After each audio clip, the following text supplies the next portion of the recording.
Hello, Tumblies. Hey. This is our third time. This is our third time doing this, so this should be fun. We got the studio, and we went into a room to eat with all the people, and there were 8 of them. There were 8 of them, but half of them were little boys, and no, there were some little kids there. Half of them were little kids, and then there was a gay guy, and then there was us. At 7:45, they said Joe would be here in 15 minutes, and Joe arrived, and we were like. And he went straight to the interview room, and we all got to watch his interview. And the interview room was very, very tiny. Very tiny. We all had to cram, and I was the first one in because I wanted to be the first one to see him, which I succeeded at. And I walked in and I was like, "Hey, Joe," and then he turned, but I walked past him and he was like, "Oh, hey, nice to meet you." And then everyone started pouring in. I guess that's when he realized he should stand up. And he stood up and he was like, "Hey, I'm Joe," and I was like, "Amanda," and we shook hands. It was just so beautiful, and his eyes locked with mine, and I was just like, "Wow, this is love at first sight." Actually, it's many sights. And everyone was like, "Cram in," and I was about to get behind big woolly mammoth gorilla King Kong, and I was like, "No way is he blocking my view of Joe." So I got literally right next to Joe. He was probably where the bedpost is, which was right next to Danielle. Me and Danielle were separated, so I was like, "Come here, Butchie!" And as she was walking towards me, Joe up down to her, so I was like, "Huh." And so he had a crush on her the whole time. So we listened to his interview.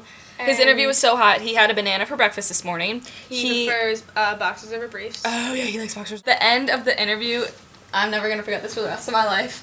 Here's Joe. Joe's doing his interview, and I'm maybe right here. And at the end, he went to thank everyone, and he goes.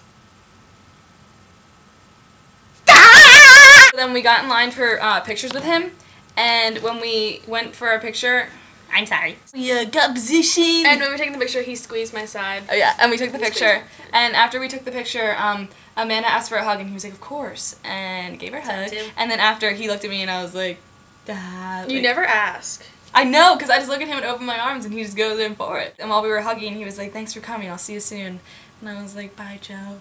And then we got separated, but it was a really romantic goodbye. We got to listen to Joe's songs from Joe's album because it comes out in September and no one's heard it yet, so we had to put away, they had to take our cell phones and cameras from us so we could listen to them.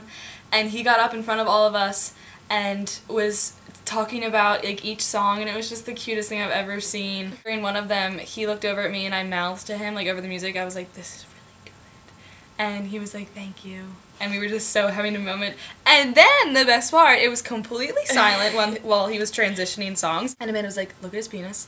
And right when she said that, he looked over at us, and I was like, "He just heard you say that." And I was way too embarrassed to ever look back, but I did. Oh my god, wow. The best day of our lives. After he left, we went on a high-speed chase, and we completely lost him because they turned into a rinky-dink neighborhood.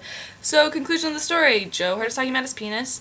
He has a big penis. Oh, when he was listening to his songs, he kept going like this. He was exploding all over us. He didn't really do like that. He was doing more hand gestures and tapping his feet. I tapped you and he did it. You were looking so. And